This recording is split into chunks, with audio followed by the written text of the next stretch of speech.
Yo, what's up, family? What's up, family? I am trying to share this on the well. Y'all know how it goes. You try to do stuff, and then you get lost trying to do it. That's it. What's up, family? Welcome to the Well Live. I think on your side, the screen is like on your right. Can you put the screen close to the what's the name? Wow. Yep. Technical stuff. Yo, what's up, everybody? This is The Will. I am your host and your lead pastor, Ray Jackson. I'm joined along with squad leader, Pastor Tay.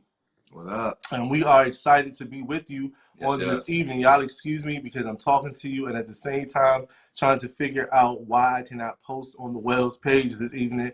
So that's weird for me. But I'm happy to be with you guys. I'm very happy to be with you guys.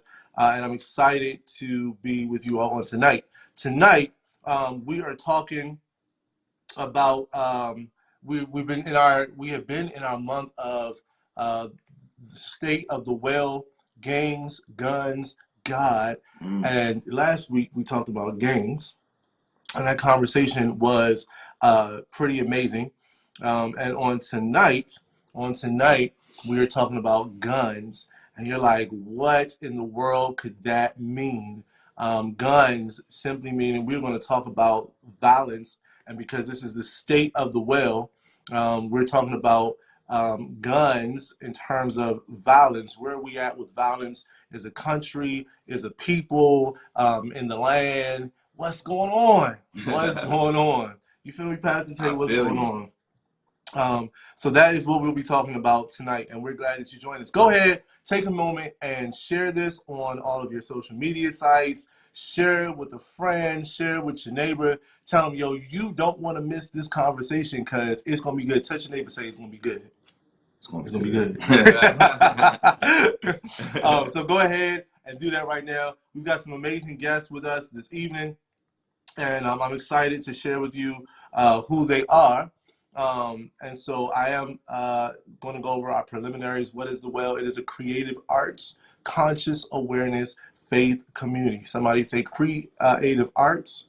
Creative arts. Conscious awareness. Conscious awareness. Faith community. Faith community. Come on. Listen, it's all this. It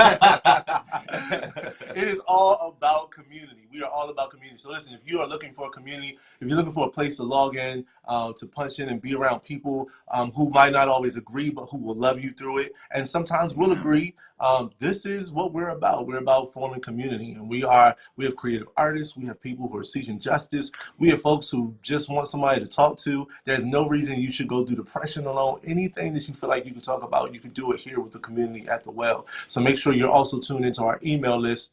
You could just DM us any place or go to our website, www.encounterthewell, And yeah, send us a message, or like I said, DM us, Encounter the Well on social media, and we'll respond. We promise to get back to you. Awesome. Listen, our motto here is encounter the well, become the well, and emerge and share the well. It's like encounter Jesus, become like Jesus, emerge and share Jesus. Encounter love, become love, emerge and share love. And we believe that every single thing that we do should lead you down the path of what we call the 5 P's. What are those P's? I'm glad you asked. Tay, you want to read what those P's are? What? No. 5 P's are passion, purpose, promise, peace, and power. One more time. Passion, purpose, promise, peace, and power. Listen, without further ado, go ahead, and if you haven't liked this post, like it, comment, let us know that you're watching. I know there's some folks already with us. And then again, share it in your communities everywhere you can. And I'm going to ask our super producer Jackie from the Amplify Network, shout out to the Amplify Network, to go ahead and bring in our panel for the evening. What's up, crew? What's up, family? What's up, family? Ooh. Listen, there's a huge. I love that smile that Sean had, man. It's a love smiles. I'm going to pass it over to our executive pastor, Pastor Harrison, Minister Harrison, and I'm going to let him kind of lead us into our introductions. He's going to say something, and then introduce our guest.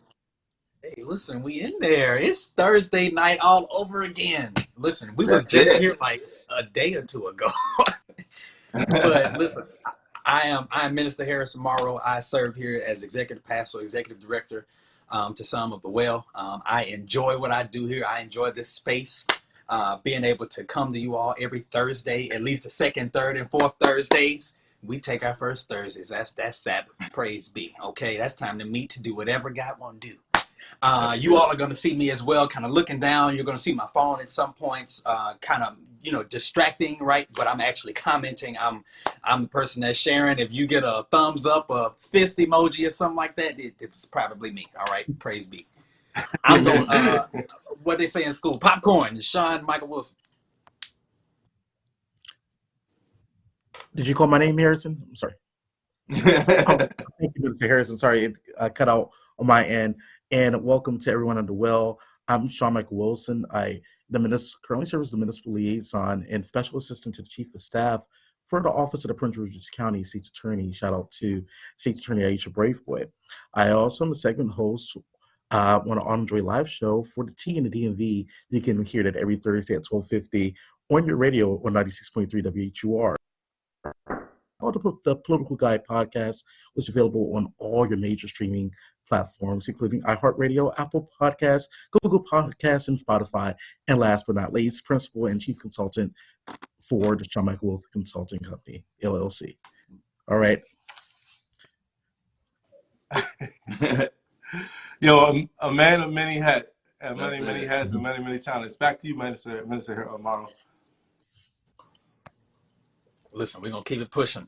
Our next gentleman now, I am interested because this is one of the commissioners, of our Prince George County's area local leader, right? One of the individuals is actually trying to make some positive change in our neighborhoods. Commissioner Anthony, do us a favor, introduce yourself, man. Let us know what's going on in your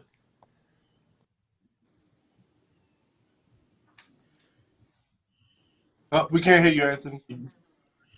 Listen, Commish. I'm sorry. It's sorry like about that. mute. I put myself on mute. Yes. Once again, Anthony Tilgman here. I'm commissioner for the great city of District Heights. I'm also executive director of a nonprofit called Make Smart Cool, because we're too cool, not to be smart. And being smart is the coolest thing you can be. Of course, that's why I got the shirt on right here, Make Smart Cool. And of course, most important, I'm a father. So, that's pretty much, the biggest thing right now going in my life. So that's pretty much it. Photographer by trade, and that's all about it. Happy to be here. Yo, awesome. And listen, the great thing is Anthony is a new father. So, congratulations again on the new fatherhood. It's taking a step in a love direction. Thank you. Yes, absolutely. Yeah, man. So listen, without further ado, we're jumping into our conversation tonight. I want to start off and get us on a place to be. Again, if you're watching, go ahead and like, oh, Brother Jawan, I saw that you're on one of our Wellians, our faithful Wellians. Brother Jawan, we have a conversation tonight. We're talking about guns, or better yet, we're talking about violence. And all of you folks who are on, we want to hear your opinion. So feel free to jump in. Brother Giovanni, Sister Ashley, who I see is on. All of you folks who are on, welcome, welcome, welcome. My first question for us tonight is, listen, a 6-year-old shoots his teacher in the middle of class. Gentleman who was pumping his gas gets carjacked at gunpoint, and while he was trying to defend his own property, his own car, he gets shot to death for defending himself. A mass shooting at a nightclub amongst young adults because people just did not like, or young men did not like, the lifestyle of some of the folks who were at the club. A 10-year-old playing video games in his mama's living room dies from stray bullets coming through the window. When you hear all of this stuff, and it's a question for our panelists and all the folks who are tuned in, when you hear all of that type of stuff, what's your immediate response?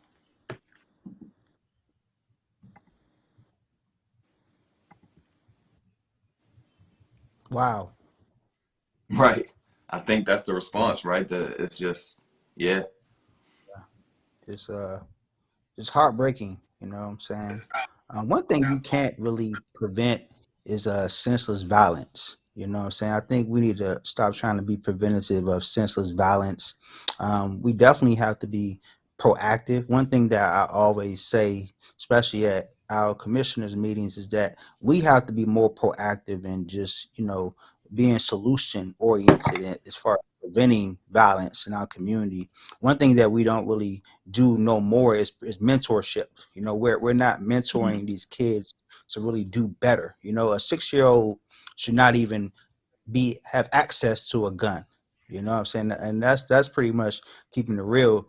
We have this kind of society based, like I say, like, you know, it's like we always kind of look at stuff as like we can't prevent this from happening because of what we're doing, and as far as technology and just social society and social issues. But at the end of the day, we can actually just do better on ourselves. We have to be better people in order to have better solutions. And I think a lot of stuff that happens, especially when it comes to gun violence, it should be talked about as far as solutions. I mean, it's easy to complain, but it's harder to come up with solutions. And I think that's pretty much where I think I fit in the puzzle of just listening to all these issues that's happening.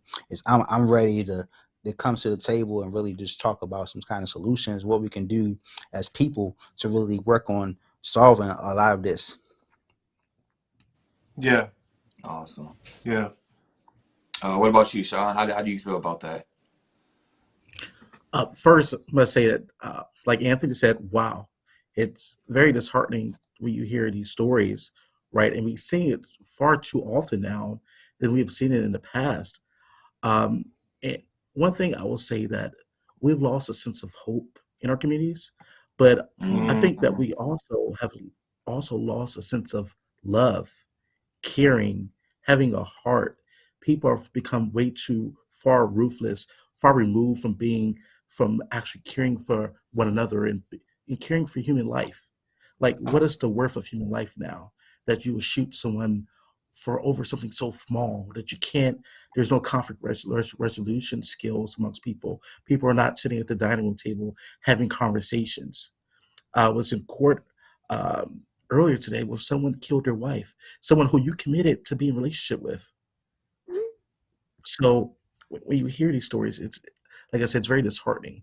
But how do we get back to the basics of just showing some of as it's some of the fruits of the spirit? Yeah. Yeah. Yeah. If I think. if I had to Go ahead. jump in, Pastor, just two, cause yo,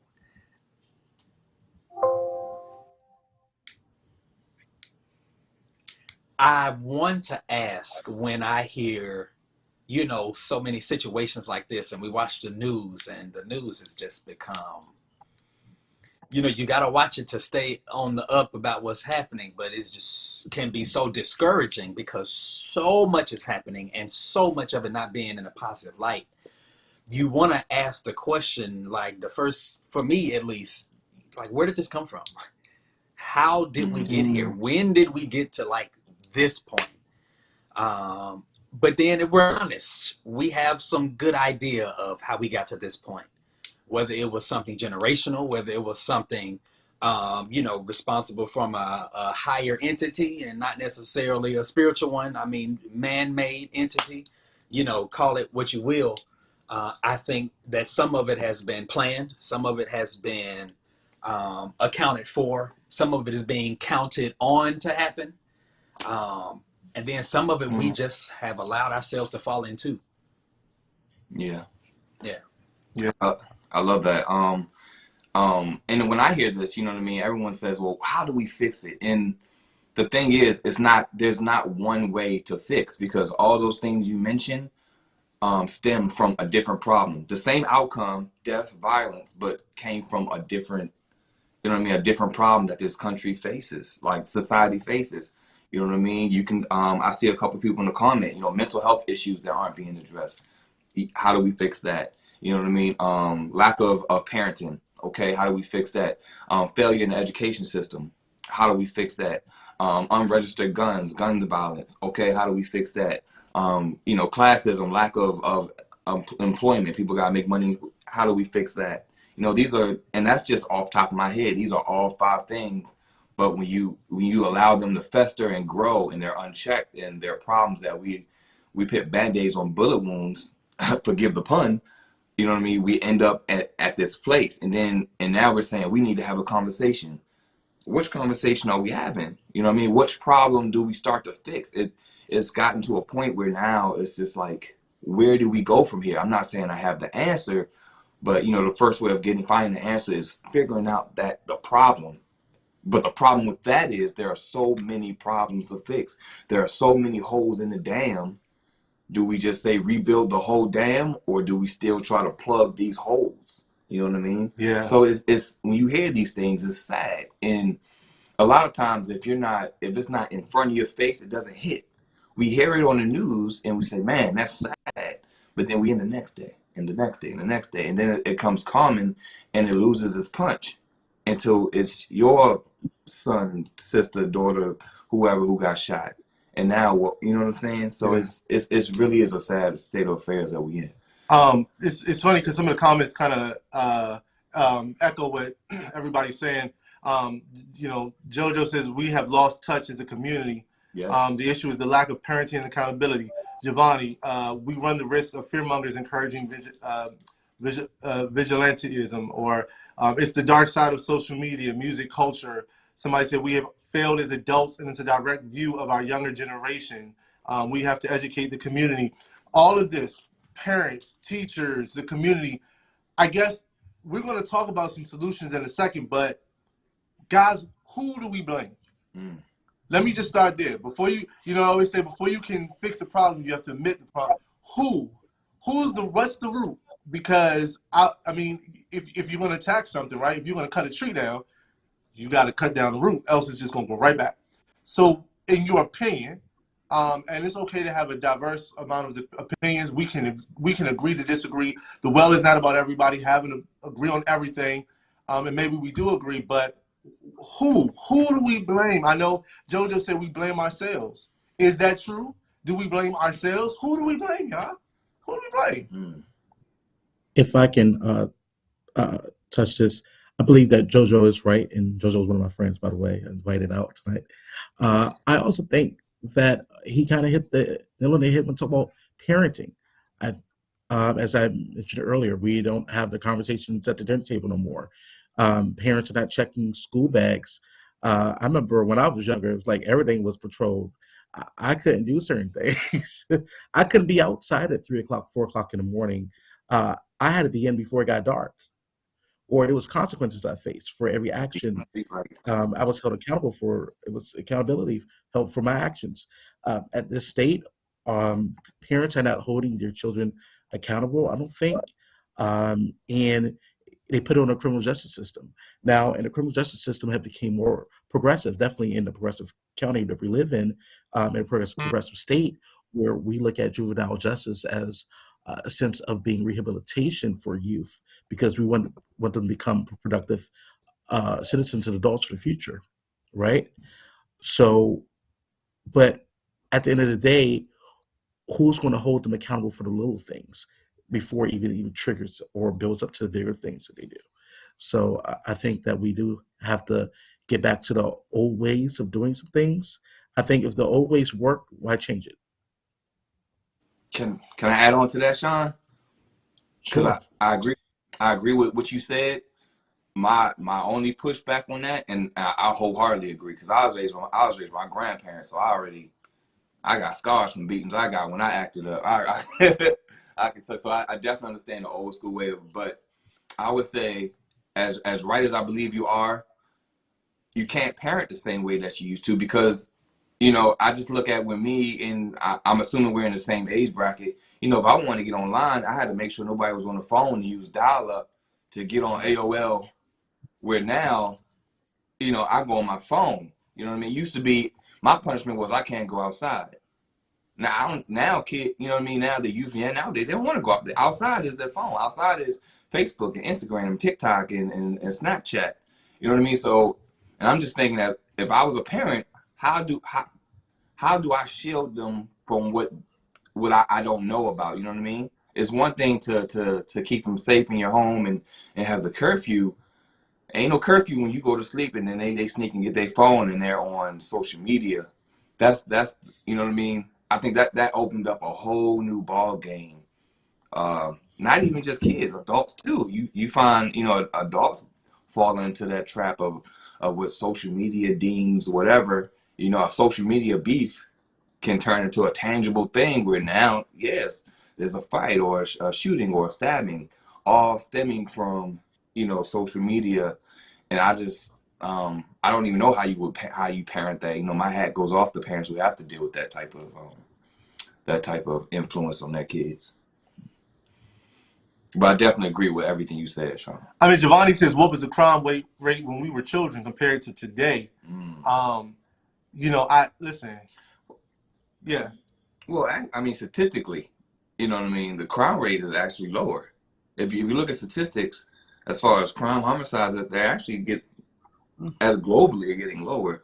It's just the news cycle, chaos sells. I'm gonna push today. I don't know, because Anthony and Sean, I'd like to ask you. I mean, you guys are right there in the field, and so I'm wondering, and I know, Sean, you do not speak for the office you work at, but you see things.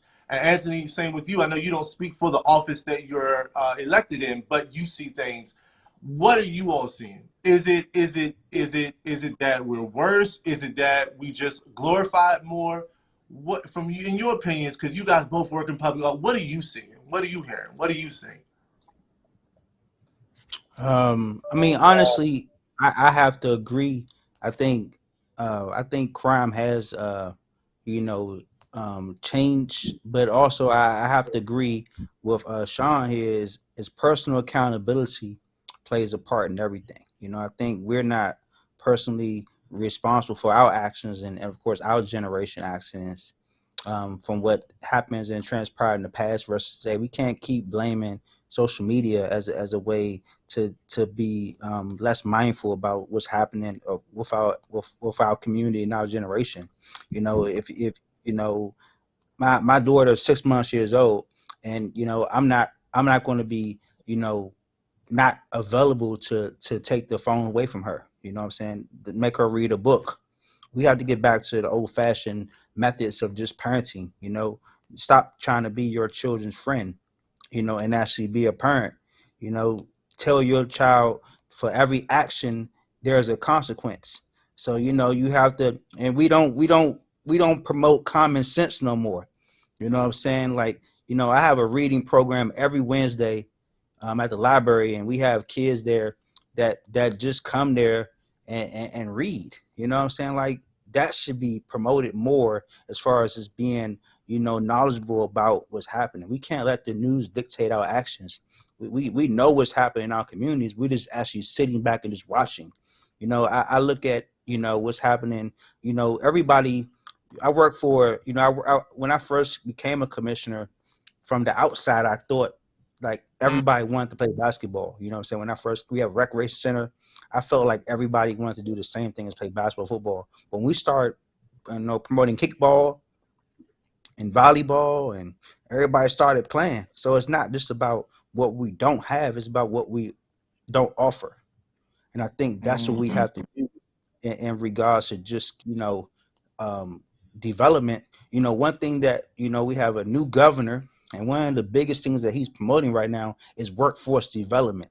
When I was a senior in high school, I was homeless. And when I was accepted to college, I didn't have nowhere to go. And one thing that I didn't want to do is sit on the street and beg for money. I wanted an opportunity to get a job. I didn't want money. I wanted an opportunity. And 20 years later, I still want that same opportunity. You know what I'm saying? Like that's what it takes is for us to really realize that kids don't want guidance. They want opportunity. When I saw my parents struggling, I didn't I didn't get mad at school. I was mad because I couldn't help. You know what I'm saying? When you see your mom and parents struggle, and you hear about their problems become your problems. And then you can't help them. So what you do, you go out and try to make money the best way you can. When I was younger, I looked up to the drug dealers because they had money. They had money, they had cars. We didn't have none of that. So of course you want to look at the people, and then when your parents are struggling, you're struggling, and the first thing you can do is just struggle with them. And sometimes you have to go that route but then you realize that route is the best way, because you can either be dead or in jail. So what do? You step out and do something different. We're trying to promote a society that we forgive people for their actions. Well, let's give them time to be forgiven. You know what I'm saying? And that's pretty much all I'm going to say. Hey, Anthony, I'm That's my just curious, man. Before we move on from you, though, Anthony, you said you talk about being homeless, you talk about going to school. Anthony, what made you want to do better? Like, what made you want to go after the opportunity and not turn the other way? Like, what made you not go shoot somebody for the money, kill somebody for the money? Because you was homeless. You could have been bitter. You could have been upset. You was on the streets. You ain't had. So, what made you choose different? Honestly, it was just more about first of all, I wasn't I was never a follower. I was always a leader. You know what I'm saying? I think that's what my passion was. I wanted to be successful by not going a route of just doing what everybody else did. And I think that passion for just wanting to be great kind of moved me towards doing whatever I felt was good. My best, I had two friends with me, and one of them was a part of that life. And I had to come to a decision where I couldn't be his friend no more, because I didn't want to go that route. So I had to make the tough decision. It was like, look, I'm not following you. You know what I'm saying? I'm going this way. If you want to go that way, that's cool, but I'm not going that way. I'm going this way. You know what I'm saying? And unfortunately, he went that way, and we haven't talked since. So I had to make a decision at that moment, and I think that's what we should be teaching our young kids, is to make that decision. Like, you don't be a part of that group. Your circle can be so small that you can talk to yourself. You know what I'm saying, just don't go that route. Be a leader, and make the decision not to really go that way, because you already know where that's going to end. So, and just like you see people follow other people's actions. Sometimes you see somebody get in trouble for what somebody else did. And that's the problem. Make your own decision. You don't have to get in that car if you know where it's going. You know what I'm saying? Like, say, just catch an Uber. You know what I'm saying? Like, that's sometimes just like, you have other options. You know what I'm saying? We gotta just be, you gotta make sure people have options. I watched you guys last week, and you guys had some really good, some points, and that's the thing about it is, I think watching you guys last week, we all agreed that you are responsible for your own actions. You can't help somebody else with their issues. You have to solve your own. You know what I'm saying? You can't tell somebody what. Sometimes you gotta let people fail in order for them to succeed. You know what I'm saying? We have to teach our children that failing isn't a bad thing. It just prep you for something better. And I think that's what we need to be really. You know what I'm saying? And that's where I'm gonna end at. I want everybody else to say something. Yeah, go ahead, Harrison, Minister. And I'm gonna take that a step further because you're talking good, brother Commish. You're talking good.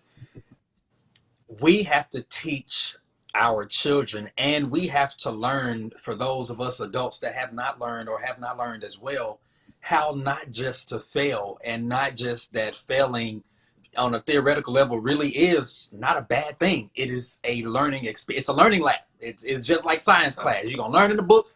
You're going to take it to the lab to apply it. We have to teach each other as a community how to fail forward.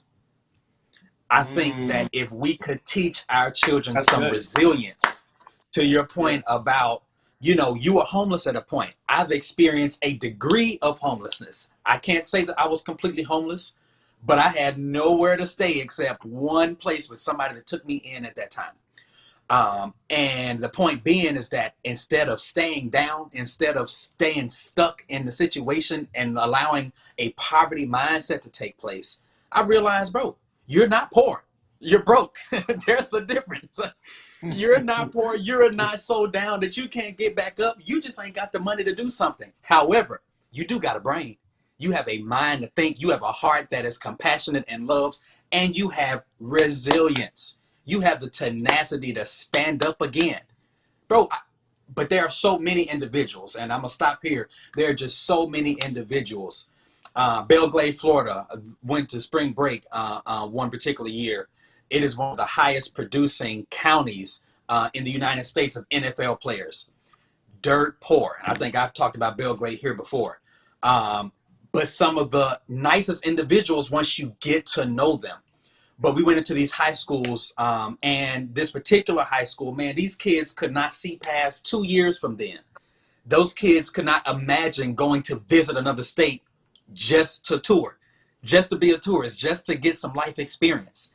They were worried about how they were about to make it out of high school these next 2-3 years. College was not an option. It was work. And that work was not very profitable even at that. So I think we have to learn resilience. We have to learn some push through. We got to. I think resilience is a key word. I want to read some of these comments. Kimberly Walker, hey Kim, some parents are being too busy being friends with their children instead of parenting their children.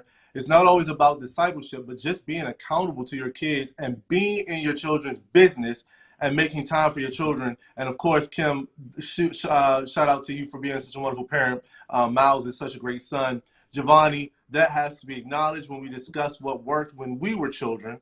Jojo, we have to glorify doing what's right again. We have accepted wrong as the new right, and doing right is lame. We have to make it okay to work a 9 to 5. And Mr. Biggs, sometimes failing can lead to tragedy. So right, Mr. Biggs. Listen, Sean, you grew up, and you have an amazing story that I would love for you to come back in someday and just unpack.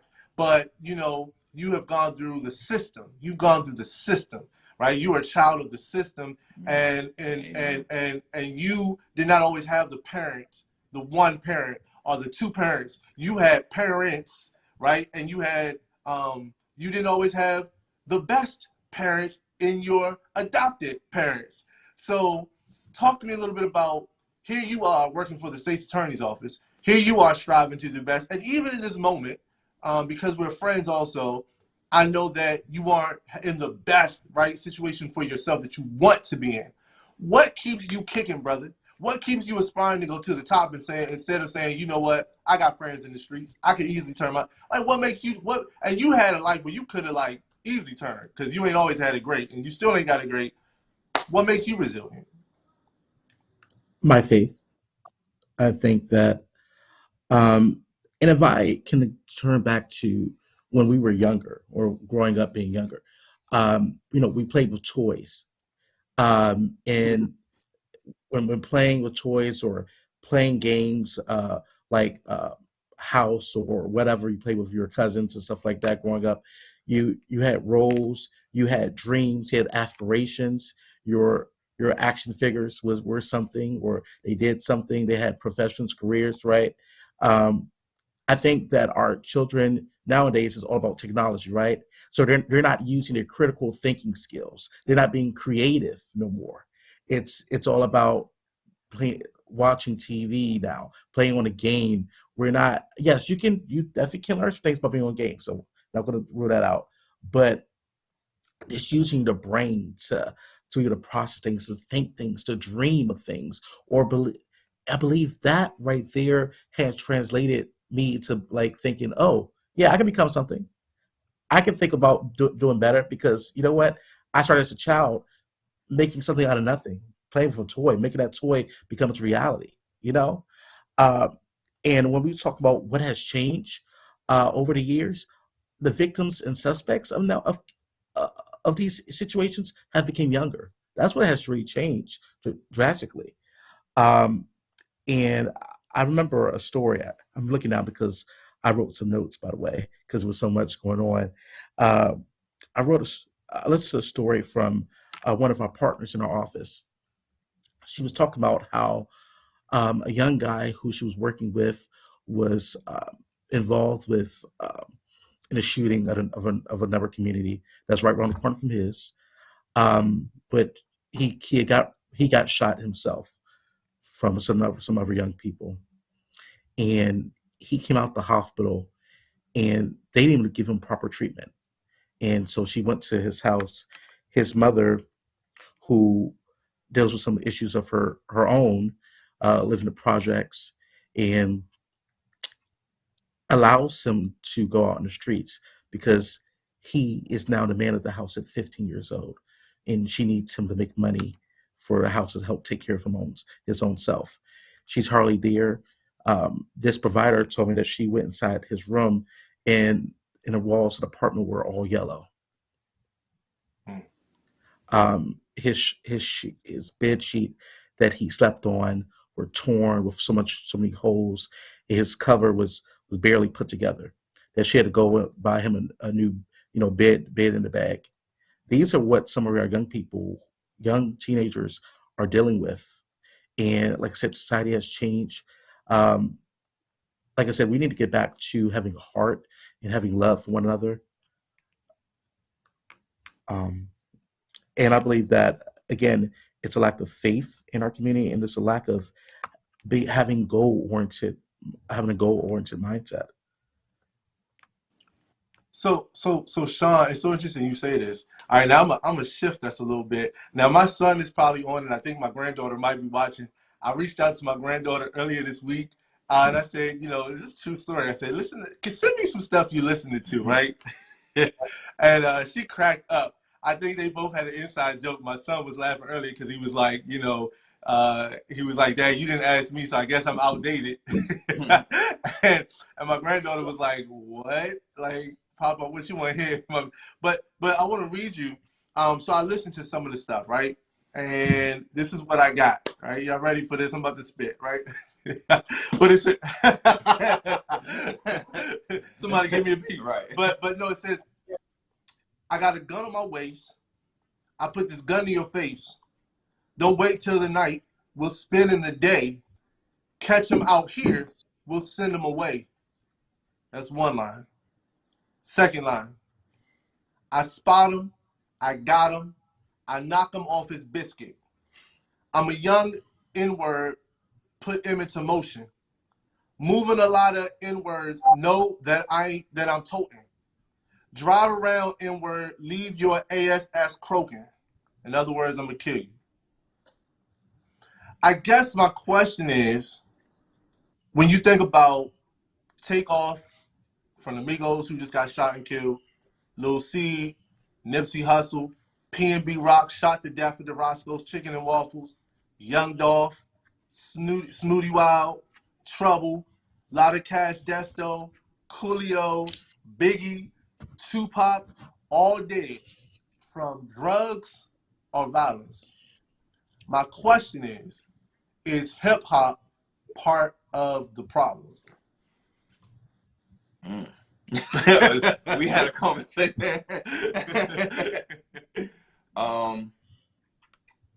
I would say art represents life and life represents art, right? I would say, look at the message. Don't push me because I'm close to the edge. I'm trying not to lose my head. And look at the story. Look at the story, the image that he said. Now that was, that was the beginning of really hip hop. That was a gangster tale. You look at 50 Cent in art, well, at least in my time, he was the biggest thing. Many men wish death upon me. How many people wanted to get shot when you find out 50 Cent got shot 9 times? He made it cool to be shot. You look at Tupac when he was talking about Mobb Deep and saying, you got to rest, you better be careful before you get shot, blase, blase. Biggie, who shot you? I mean, this has been ingrained in the hip-hop culture.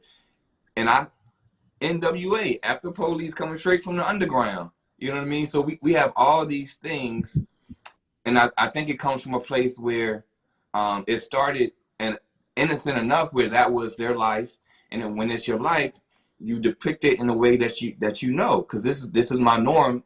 For me, this is cool, and I'm gonna spit it and I'm gonna rap it, so it is cool. But then you have people who don't know no better and say, okay, he's cool, he has a chain, he has money, he has hood fame, and he's doing this lifestyle. Let me do this lifestyle too, right? And I gave this example when me and Pastor Ray was talking.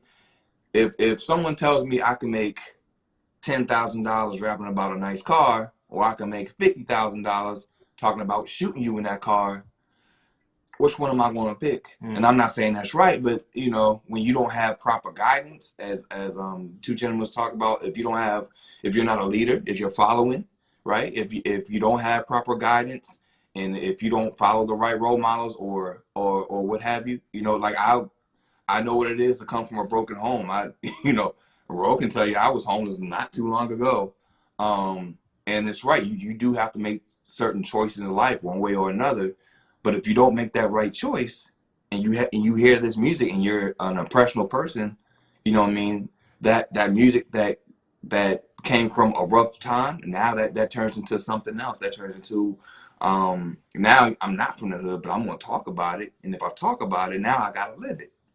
And then that comes into a whole nother bag of worms that you have to digest and go through, right? We talk about kids who are poor and are subject to this violence, but also you got kids who live a great life who are out in the sticks doing the same thing, thinking that it's cool to suffer, and it's not. So it's that bag of worms that we got to try to unpack. It's crazy. I mean, JoJo says, I want somebody to jump in, but JoJo says, we asked for that art of freedom, of expression, and it's costing the lives of our children and our community. Hip-hop is a detriment to our communities. Hip-hop says it's okay to be a drug dealer. Hip-hop has taught our girls how to be hoes and lazy and sex symbols. Now, Jawan says, I got you. Jawan says, I loved his line, if I could just go back to it. Jawan says it's not, I think he said it's not hip-hop. He says, I blame the rappers. Mr. Big says, if you take those same beats and add a positive message, I bet it would change. Just think, homosexuality became a lot more acceptable in our communities once Jay-Z said it was okay. I'm just curious what y'all feeling. Anthony, I love to hear from you on this, man, because I think you listen to hip hop. I know you listen to hip hop. I just wonder, does it affect you? Does it affect you, and does it affect everybody else around you? Is it to blame for the young people in Woodland Springs, right, who are getting shot up? Is it to blame for the carjackings that you as a commissioner are fighting against? Is hip-hop the key source to black folks failing, to our communities falling short? Nah, I mean, you got to understand that rappers are victims too. You know what I'm saying? Like everybody's a victim of gun violence, it's pretty much like we have, like I said, you can't really blame gun violence on an individual or a culture because it existed before. That, you know what I'm saying? Most of those gun violence existed before Biggie was shot. Gun violence existed before Tupac was shot. So it's not something that was caused because of what they said. it's gun violence is unpredictable. You can be not even affiliated with a crime, or and you can get shot. We have to stop blaming narratives or people for something that's unpredictable. And like I said when I first came on here, you cannot prevent senseless violence. There's always going to be someone that just don't has that has no critical thinking skills that's going to shoot somebody because they can. And that's the thing about it. We have to promote gun safety, and we have to limit how people can get a gun. You know what I'm saying? We use technology to hurt us, and we also use technology to help us. So we have to be mindful of what we're promoting through anything, any type of narrative. I have, like I said, um, one thing I have to tell y'all a quick story. So 2 years ago, during the pandemic, I of course everybody know I'm from District Heights. My little cousin used to hang on the front, right? It was like it was every day, every week. It was like 20 Bama's on the front. So every day I told my little cousin, I was like, bruh, why are you sitting on the front, man? It's like, you stupid, man. It's like something going to happen if you sit on the front. Stop sitting on the front. I literally went to I went to like one mother used to like get mad at him, like, yeah, stop bringing that drama to your house. Every drug dealer tell you, don't bring it to your family. You know what I'm saying? Kids are just stupid because they do it anyway. So I told him, stop hanging around the front. The next day, this Bama gets shot in the front of the building. And I said, see, that's what you get. You sitting on the front. Like, I feel bad. But then after he gets shot and he stopped coming around there for a while, as soon as he got better and he got cool, that's when he back up on the front. Like, yeah, what are you doing? Like, you want to get shot again? Like, that's what I'm saying. Like, common sense isn't common no more. You know what I'm saying? If you sitting out front where and somebody can actually come up there and shoot you if they're looking for you, then you're giving them access to shoot you. You know what I'm saying? Stop putting yourself in situations that you can prevent. And ain't no music going to stop that. You know what I'm saying? No rap song will tell you how to be smart. I started an organization called Make Smart Cool because we're not acting smart no more. You know what I'm saying? We're not using common sense, and we're not thinking about somebody else's life. Every rapper has been a victim. You know what I'm saying? Every person that rapped about being a part of the struggle has been a part of the solution.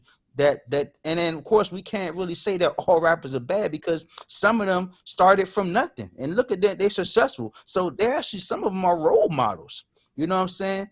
When we look at how rappers have changed our generation, we always look at how negatively impacted that is. But we can't say that Will Smith was a rapper. He never cussed.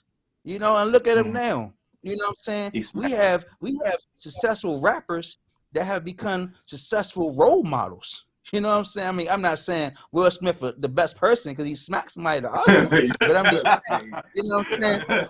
People make bad decisions. Bad decisions, it isn't common. You know what I'm saying? I'm just saying, people, when you get to a level where you can help others, sometimes you can only use your voice. And that's what I'm saying. And I think any way you can help somebody else, regardless of how you help them, it's the best way to do it. Yeah. I mean, I agree to a certain extent. I don't feel like my cousin shot, Day Day shot Tay Tay, so it's because Day Day listened to whoever. I don't believe that. And I love some of the comments. I think somebody said I love listening to DMX, but I wouldn't let my godson listen. And I definitely understand that, right? Like DMX is one of my favorite secular rappers. And even when you look at his albums, right? He usually starts and ends with a prayer. So it's that dynamic. But if we look at the lyrics just for lyrics' sake, that's where the problem comes in, right? I believe someone said like uneducated people, when you listen to the music and try to, we listen to the lyrics and with people without proper guidance or like you said, aren't a leader or think this is what you have to do, they'll try to live out what they hear, right? I think it's the responsibility not only of the listener, but of kind of like what Sean was saying, parenting and you parenting, having that good core of morals to understand like this is music, this is entertainment, but like I'll give you an example. We watch movies where people kill each other. You know what I mean? We don't. We're not saying I'm not gonna go out and kill somebody because I saw it in a movie. I love Boys in the Hood and Juice and those movies, but you know I'm not about to shoot my best friend because I saw it on Juice. Now you know what I mean. I don't want to be that character. So it. Yo, go ahead. I'm sorry. Go ahead, Sean. I was saying when you finish, can I tap in? Oh, you're good. I'm by all means. Well, one thing you were saying earlier, Tehran, I was like, you took that right out of my notes. So like everyone wants to have an op nowadays. It's popular. If you Right. go back to history, right, pop culture was used to influence people from earlier on. So does hip hop or does rappers what they use the things they put in their songs, the videos, the guns they carry, are those things used to influence? Because we call them influencers, right? Are they not used to influence the community? And a lot of times, we watch things on TV. Guess what? From the commercials, the advertisements you hear on radio, we're influenced by those things. We want these things, but I think that uh, things has changed now that we are glorifying violence. We're glorifying um, so many things that are really a detriment to our communities, and we've allowed that. And like, how far do we go? How we have OnlyFans now. How far do we take that? You know, I'm just saying, really, how far do we take that now that I think all these people like your younger sisters and brothers, your cousins are going to see these things when they get leaked and whatnot. How far are we going to go? How far are we going to allow um, this place exposure, to our youth who they all have cell phones. I was allowed to have a cell phone as I got to high school. Until I can afford one. Wow. So I'm like, I don't know, where we're going with this world, but I just want to know how far we're going to take the envelope until we have to back up a little bit. Like, hey, like realize that we're on the wrong I track want here. I want to comment. I try to facilitate this as much as I can. Giovanni's comment. How many? No. There is far worse violence perpetrated by white people in film and television than rap ever has portrayed, which makes it colossally racist narrative about black people in rap. So, in defense of Brendan B is not here tonight, and Brendan B and Jordan was supposed to be with us. Prayers up to Jody, who had an emergency in her family, and Brendan, who's down south. This is the second week in a row that bad weather has caused him to not be on as well. But I feel like if Brendan was on, and he's going to actually try to do something, post something in a response to some of the stuff, I can't let us go all the way through with this without going, but there's a Kendrick Lamar. But there is a Common. There is an Andy Mineo. There's a Twabli Khalid. There's a Black Star. So I can't let us go down early Kanye.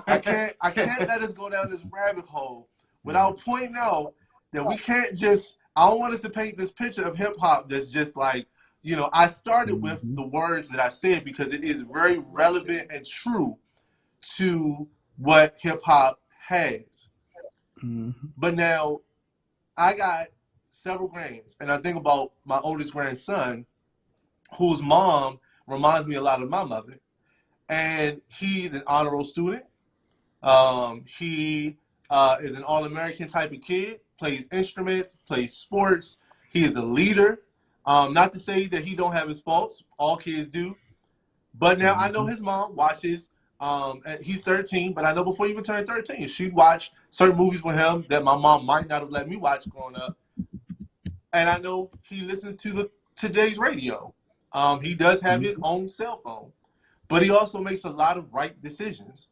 And so I, I don't know. I just feel like, and I know JoJo. I saw the guy JoJo up here, and JoJo. I love for you to come on the Wells one day because I love people who express themselves no matter what. So I love to have this conversation with you further. But I'll connect you. I think I think I think it's a matter of exposure sometimes, and also guided exposure, right? I think I mean I grew up. We all had Showtime. We not all of us, but Skinamax. you know what I'm saying? Cinemax, like HBO, and after 11 o'clock, I mean I would tell you the truth. I'm gonna tell you what came on, what came on in daytime, you know, and I was aware of some of the stuff that came on. I also grew up in the era of Tupac and Biggie and all them folks. And to that point, I'm not out here making all of the same decisions that some people are making. So I don't know that I can totally go with we can just blame hip hop, because if we do that, we take out the equation. A lot of the folks that are very positive influencers, and I want to say this too, a lot of times hip hop is just a reflection of real life. I think Commissioner Anthony said that earlier, but a lot of times they just rapping about what they go through. It's not necessarily that they even trying to promote the negative, but what they're saying is this is life. This is the SHIT that I go through. And so I don't want to just give them this bad rap of like, it's all hip hop. That's my opinion. We can all disagree, and y'all can all disagree with me, but that's my opinion. I just had to push that out there to share. Minister Harrison. Listen, the whole time we've been talking, that's been the one thought that kept fleeting. I was like, well, I'm just gonna let everybody else talk till it comes back. But that was the thought, because hip hop, and again, as a musician, I've been a musician now for right at 20 years. Hip hop is a genre. Hip hop is not, I would like to differentiate it this way. Hip hop is a form of art. It is literally a genre of music. Where I think we have taken that and perverted it is making hip hop a culture. I think the culture of hip hop is what has really turned so much positivity, right? This positive expression, even if it came out of a negative, heartbroken, traumatic place, some of it, right? Not all of it, but some of it. And a lot of what we hear today, it's a lot of negativity. It's not a lot of positive forward thinking. It's not a lot of challenging to a negative, broken system like we hear some of our social justice rappers. And I just commented in there, man, I used to play drums for a rapper. His name is Corey Curtis. He was actually the youth pastor in my church for a little while. Just an amazing dude. And as a young person, man, I think we were like early high school or something like that. He made a huge impression as it related to me relating to hip hop, the genre, right? Being able to hear a rapper rapping about positivity, being able to address the negative, but not being stuck in people dying, guns and drugs and sex and money, but actually coming to the space and say, what are we going to do about this as a people? We come together. We teach each other. We be the village that we're supposed to be. I think where we have taken the left turn is like, let me step back. I don't think hip hop is the problem. So let me start with agreeing with you there. Let me acknowledge that. Hip hop itself is not the problem. It has become part of the problem to date. But it is not the problem. It is not the root. It is not the cause. Because if we step back from all of that to some, I think Kamish said it, bro. Guns, violence has been happening for a long time before hip hop was ever a thought. But I think the thing is, we got to step back and look at the racism and the oppression that has happened to the particular group of people who the hip hop culture is geared toward. You're looking at individuals who, a lot of them didn't have much, so they're seeing these things and they're like, yeah, what you say? I think Tay said, I want that. How do I get that? Not looking at the hard work that it took, not looking at again, that resilience that it took, not looking at the thought power, the creativity that it took. We are missing critical thinking from so many communities. And I believe, bro, that if we could get Mr. Biggs, I would probably shout on this right now. If we could get people reading again, if we could bring literacy workshops back, if we could start back bringing what are those creative writing classes back in schools that you actually have to be forced to think about what you're saying, what you're writing, I think we start making a major turn, because those who may be looking toward the hip hop culture in a negative sense may just turn around and say, well, I may want to do something a little bit different with this God-given ability to craft words and to craft a message in this, in this creative way. Yeah, I mean, honestly, also really quick, I want to add something. If you limit a child's ability to learn, they're going to learn another way. You know what I'm saying? One thing we can't do is limit a child's ability to learn, because if you teach your child that they can't listen to something, they're going to do it somewhere else.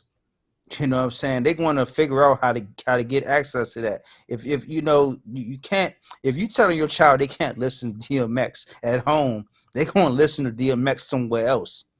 You know what I'm saying? You can't limit a child's ability to. Kids are like sponges.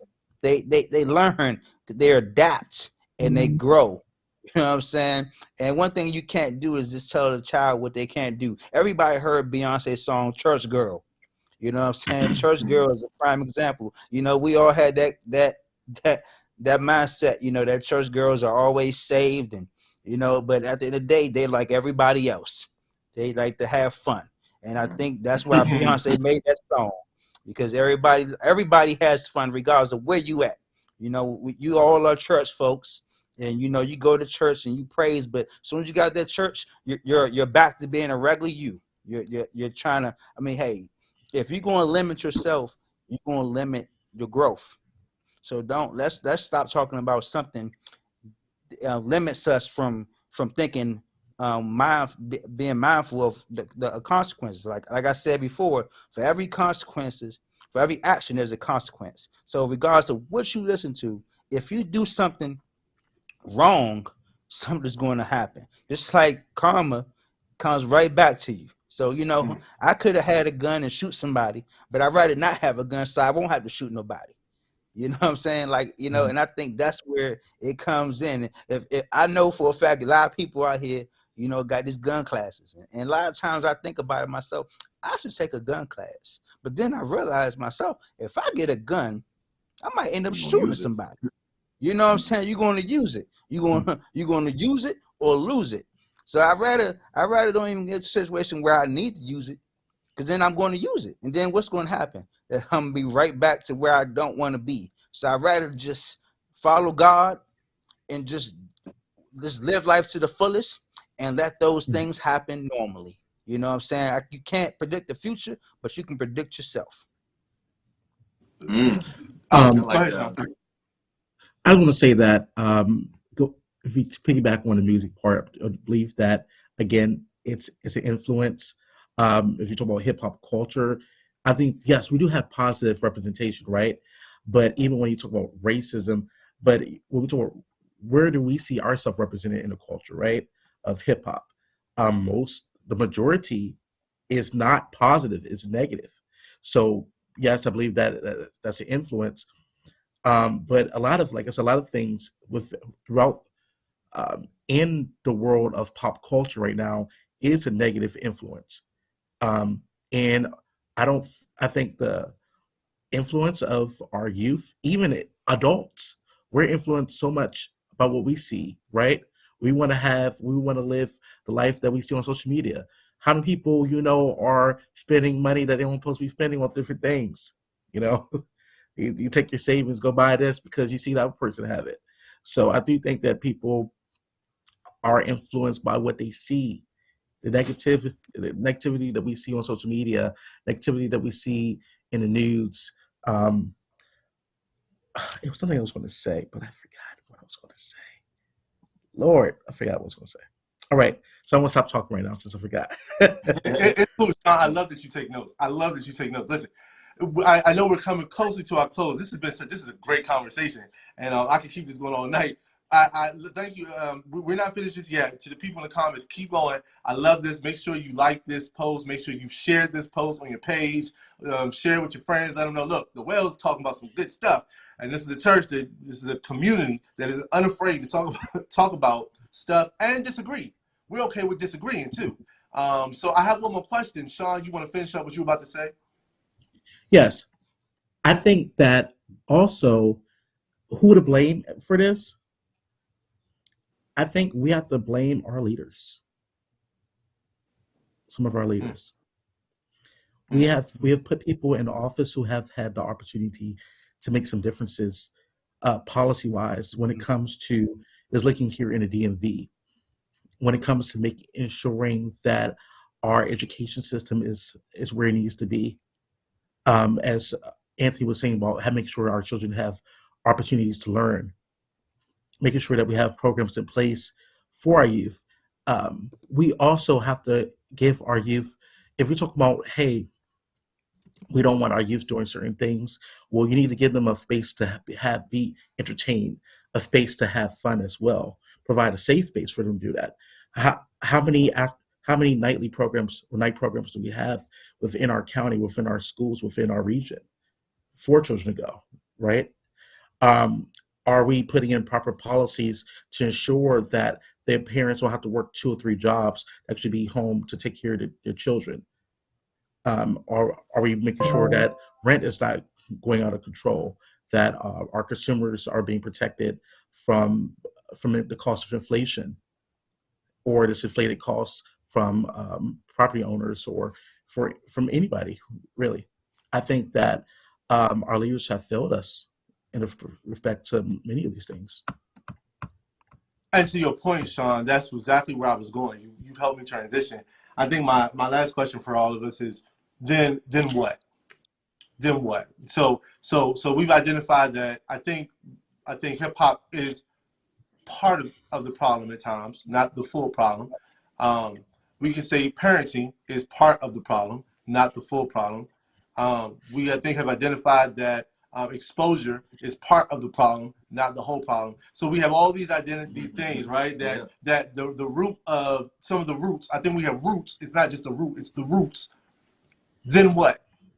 Then, and I think, Sean, you answered this. You said, I guess one thing you might be saying is elect better officials, better leaders, or better servants. I don't even like to call them leaders sometimes because they should be called servant leaders. What? Then what? Then what? Anthony, Commissioner Tilgman, then what? Minister Harrison, then what? Pastor Tate, then what? Then what? If these are the roots of our issues and we're struggling to get to the promised land that Martin Luther King talked about right after MLK holiday, then what? Legislation. Bang bang. Now go ahead. I was just gonna basically Commissioner Sean really pushed it when you talking about education. When you plant that seed at the early age, it's going to grow. You know what I mean? I really think education is the key. Letting kids know that there's more to life than just what you see, the rappers with the guns, and you can do more when you just apply yourself and not being a follower. You know what I mean? Go for those goals that you want. With Commissioner and what Sean's saying as far as reading and having legislation for just after school activities, things like that.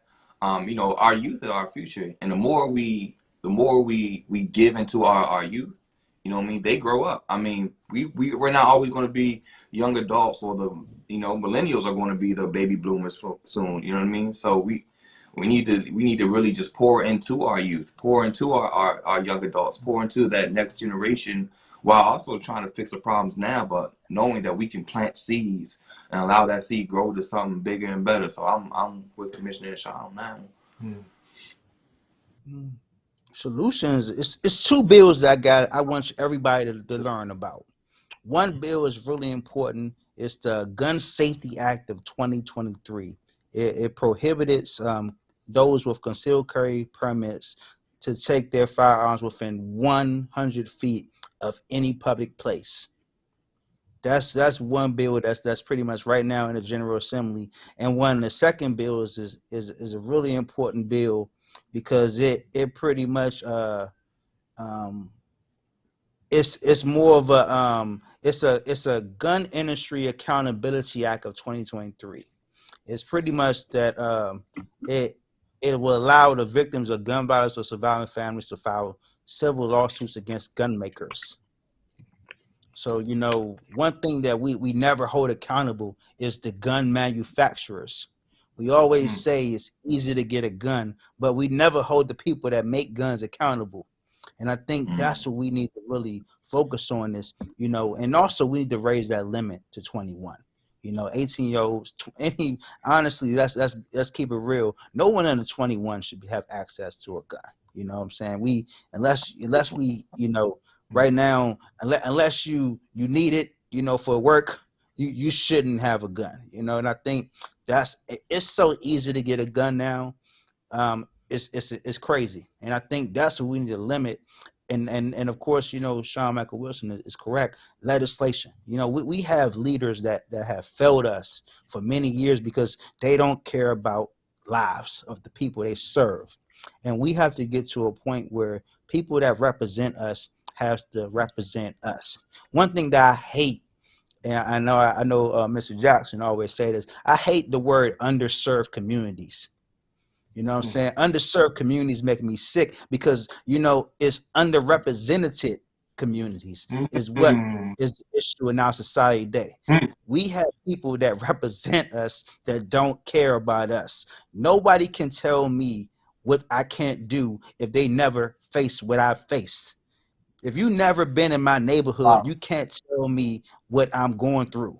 Just like, remember that episode? One of the biggest episodes I love watching was Golden Girls, when Dorothy had to live in that apartment that she bought, and and she was considered a bad landlord, and the judge made her live in that apartment, with her ex-husband, her ex-husband, as a way. We need to do that more. We need to let people live in those apartments they own. We need to let those landlords live in those rat-infested apartments in those buildings that they run, and kick people out of that don't have nowhere to go. One thing that we never can improve homelessness because we don't care about people. You know what I'm saying? We can't prevent safety if we don't care about people's needs.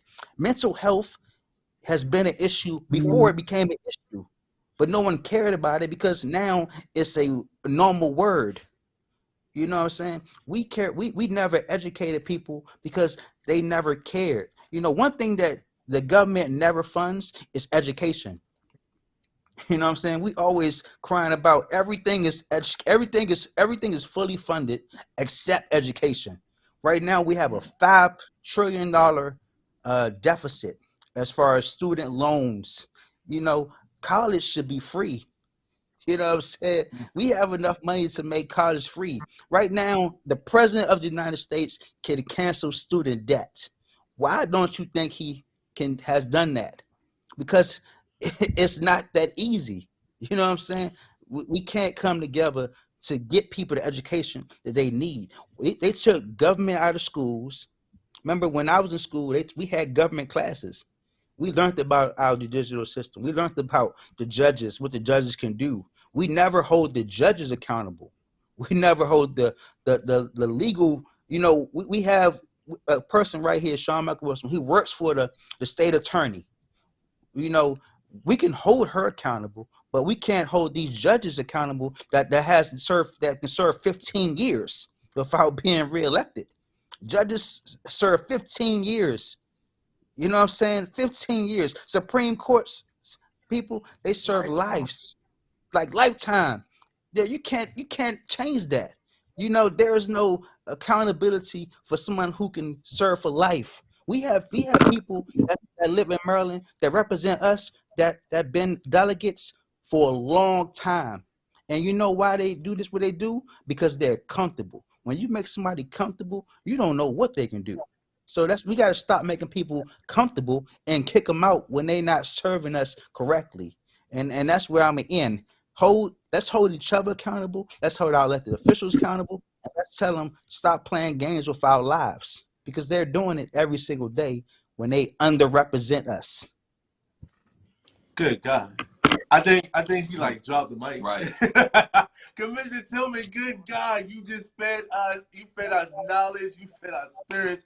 Minister Harris, you just shaking your head. I think he just like came in the room and shut everybody. Because let me, yo. Yes, because he clearly did. Because if I'm honest, man, one of the things, and you had a question in there, and I don't know if you were intending to ask it because of time, but I'm definitely about to mention it because it's what, since we have talked about this topic over the last so often, it's been replaying in my head. And when I saw that question, man, it brought it all together for me. How do we teach the value of life? If we can understand the value of $1, we can make better financial decisions. We'll learn how to save. We won't just go waste. We ain't doing all this. No, we're going to put money in the right places. Yeah, that don't mean we're not going to have fun.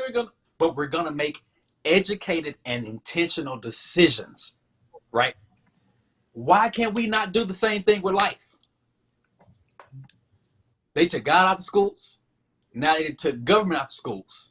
They replaced God and government with gangs and guns. Because that's what we're seeing so much more of. God and government. A basic understanding of some fundamentals of how we value life. Government. How do we govern the lives around us? How do we interact with each other as a community?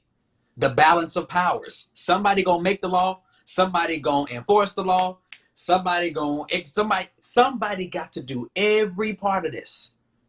How do we value each other?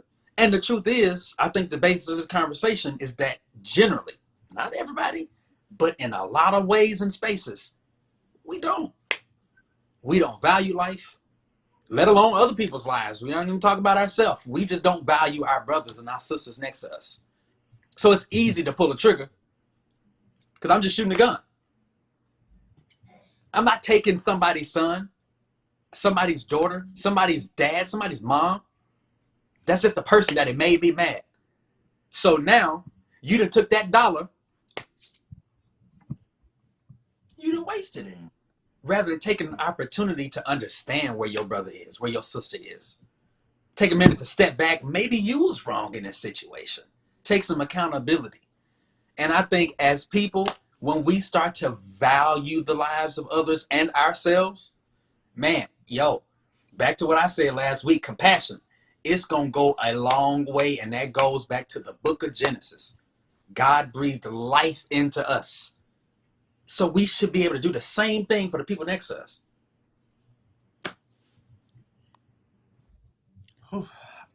Question. I want to thank Sean Michael Wilson, who is a friend, who is... Can I say one thing, Pastor Ray? Yeah.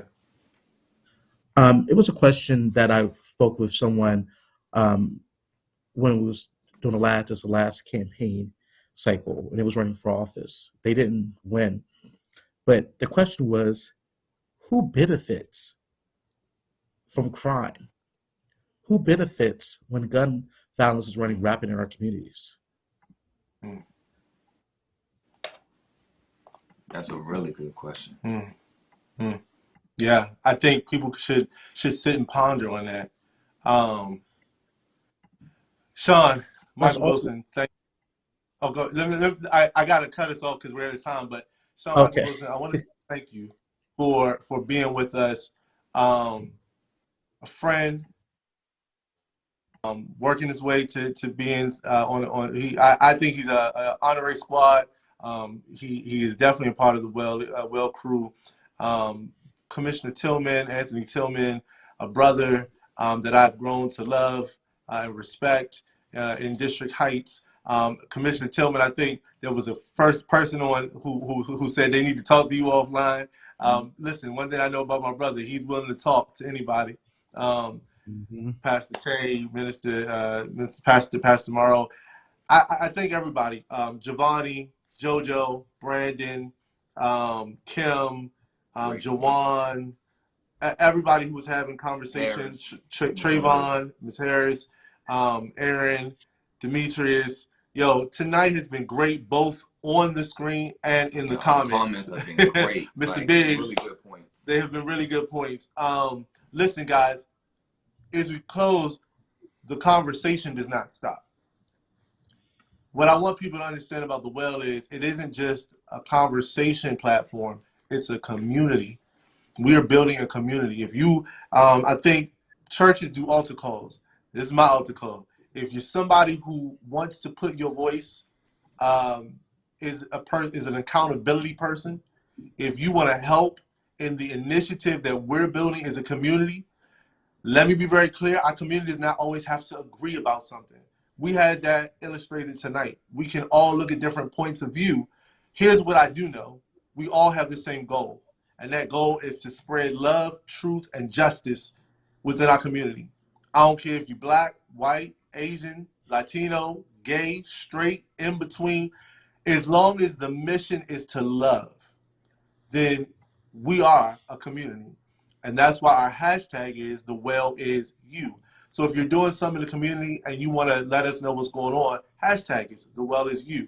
Make sure you like this post, share this post with your friends, let them know. Go follow all of our social media. A couple ways you can be a part of our community and really interact with us. Make sure you're following our social media. Everything, Facebook, Instagram, at Encounter the Well. At Encounter the Well, both on Facebook and on Instagram. You can go to our website and learn more about our mission and our values, www.encounterthewell.org. If you want to give, because listen, we have projects that are coming up. Our justice team is really doing some things.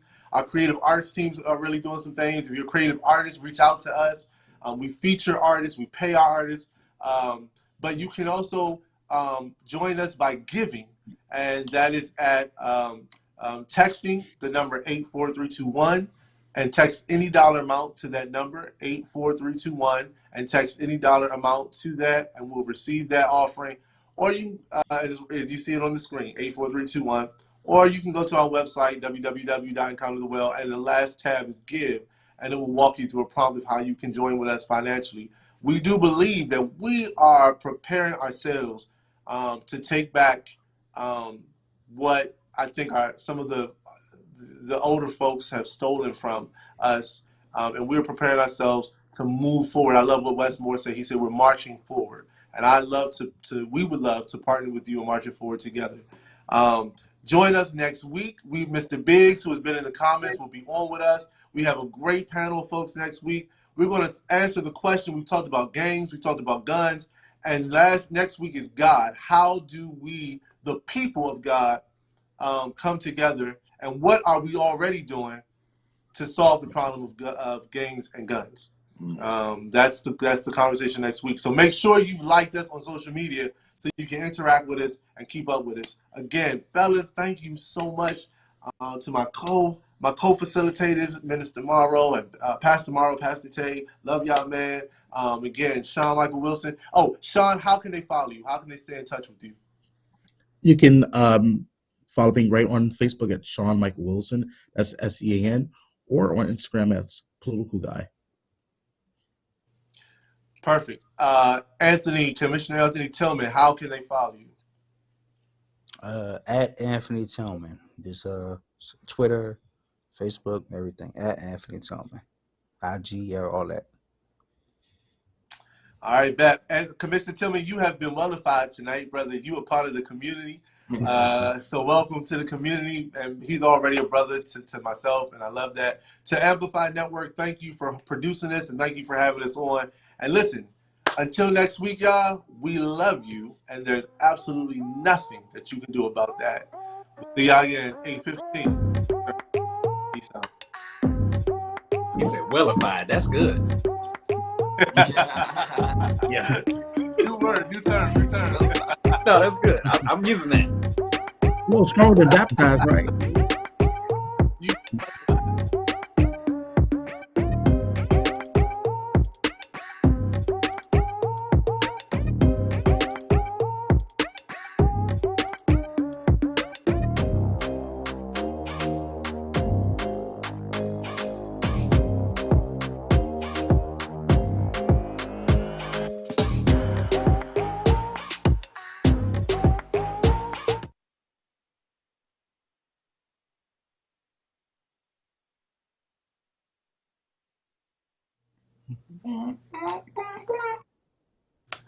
Hey man, Anthony, I appreciate you. Yeah, that was good. That was good. I'm happy to be on, man. Appreciate you guys. Sorry, went over a little, got a little hype, at the end. I wanted to, say what I had to say. So, I got a little hype, but that's passion. Hey, no Miss apology. Jackie, real quick, we're still live. Amen.